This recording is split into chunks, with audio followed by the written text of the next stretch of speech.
जो समाधान के लिए सेतु के रूप में बीच में काम करते हैं, हम उनका भी आभार प्रकट करते हुए और आप सब कार्यकर्ताओं का अभिनंदन करते हुए अपनी बात समाप्त करता हूं। बहुत बहुत धन्यवाद। बहुत बहुत धन्यवाद माननीय आपके उद्बोधन के लिए। अब मैं उनको आमंत्रित करूंगी जो कि बेहद सक्रिय और ऊर्जावान है, इन शब्दों के साथ कि उजालों को सबूतों की कहाँ दरकार होती है और दुनिया जान लेती है जब सूरज निकलता है। विकास के सूर्य हमारे बीच में श्री नीरज सिंह जी, बहुत जोरदार तालियों के साथ आपका स्वागत है। कृपया पधारें और अपने उद्बोधन से हमें अवगत करें।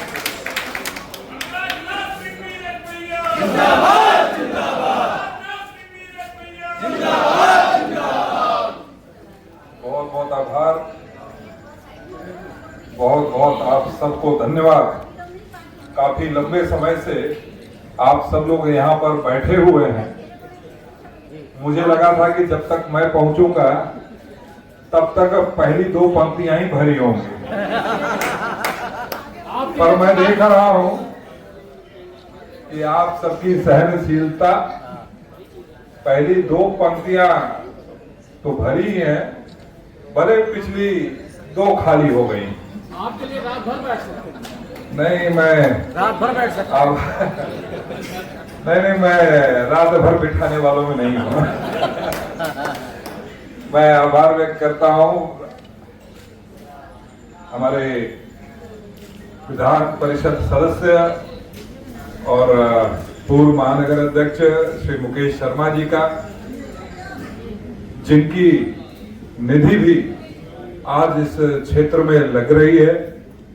मैं आभार व्यक्त करना चाहता हूं सुधांशु त्रिवेदी जी का, जिनके माध्यम से भी इस क्षेत्र में निधि लग रही है।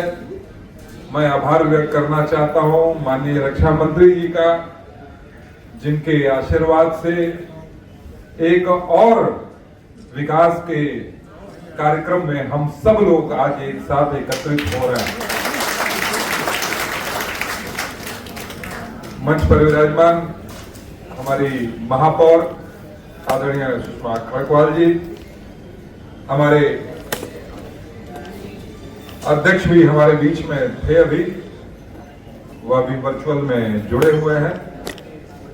ऐसे महानगर अध्यक्ष श्री आनंद द्विवेदी जी, हमारे सभी पदाधिकारीगण, सभी मंडल अध्यक्ष, सभी पार्षदगण, और एक लंबी श्रृंखला दिख रही है मुझे पार्षदों के नाम की, और इस सूची को देखकर इतना अच्छा लग रहा है। कभी इतनी लंबी सूची पार्षदों की पश्चिम में नहीं होती थी, अब दिख रही है, तो मुझे अच्छा लग रहा है। और इसी सूची में हमारे पुरुषोत्तम पुरी जी भी जुड़ गए हैं, उनका भी मैं बहुत बहुत स्वागत करता हूं, अभिनंदन करता हूं। आज मुख्यमंत्री त्वरित योजना के अंतर्गत पश्चिम विधानसभा में 43 करोड़ 85 लाख 67,000 की लागत से कुल 48 सड़कों का शिलान्यास किया जा रहा है। अब मैं इसकी बधाई दूं कि मैं आपसे इस बात की शिकायत करूं कि 48 सड़कों का हम विकास कार्य का जब शिलान्यास कर रहे हैं तो मंच पर बैठते ही 266 सड़कों की सूची अंजलि श्रीवास्तव जी ने हमें दी।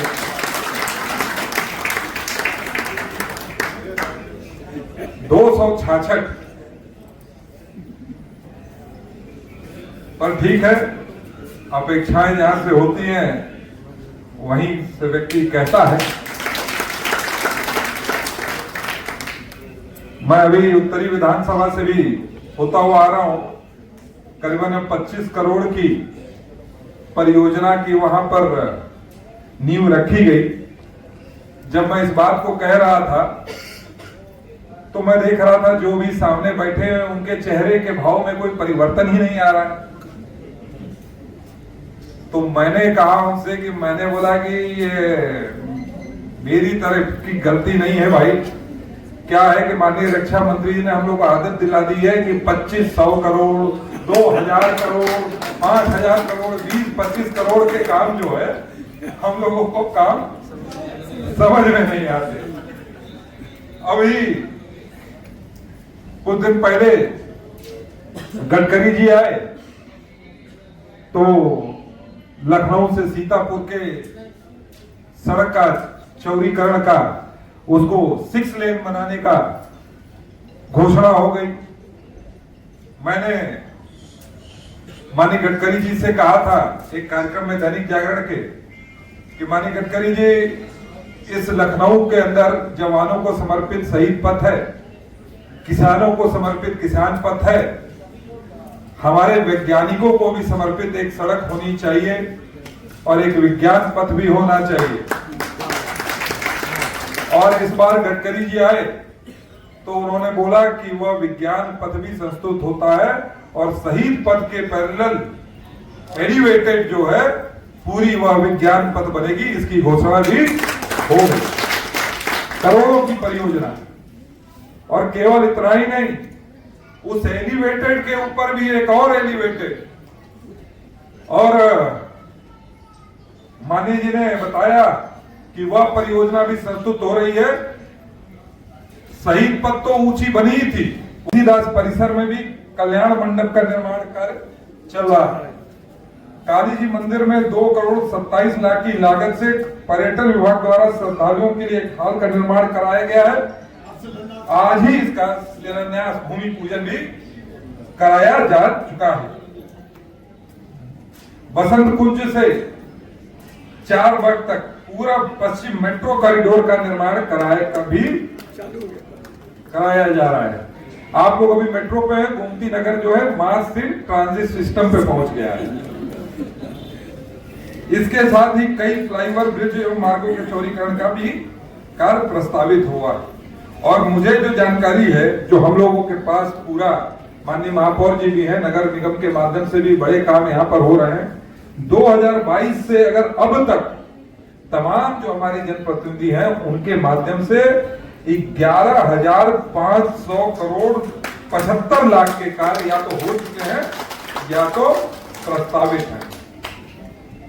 Lucknow Kanpur 6 lane elevated expressway भी आज देखिए लोग जा रहे हैं कानपुर एक्सप्रेसवे पे, और विपक्षी पार्टी क्या उसमें कह रही है कि सड़क पर गड्ढे हो गए। अरे यार, जब बनाएगा आदमी तभी ना कुछ उसमें ऊंच नीच होगी, कुछ खराबी होगी। तुम कुछ करोगे नहीं, no work no tension, more work more tension. तो हम लोग तो काम करने वाले हैं, तो उस काम के साथ कुछ त्रुटियां आती हैं। जिसको काम ही नहीं करना, निश्चित रूप से वह मीन में एक निकालेगा, और यही विपक्षी पार्टी करती आई है। आज हम कह सकते हैं कि इस भारतीय जनता पार्टी की सरकार में पूर्वांचल का जो पिछड़ा हुआ क्षेत्र था, बुंदेलखंड, जिसने कभी विकास की कोई बयान ही नहीं देखी थी, आज वहां पर भी हमारे एक्सप्रेसवे पहुंच रहे हैं। और लोग कहते हैं कि जहां विकास पहुंचता उससे पहले वहां सड़क पहुंचती। आज इन विकास कार्यों के माध्यम से बुंदेलखंड के अंदर डीआरडीओ ने अपना सेंटर आज बुंदेलखंड में स्थापित किया है।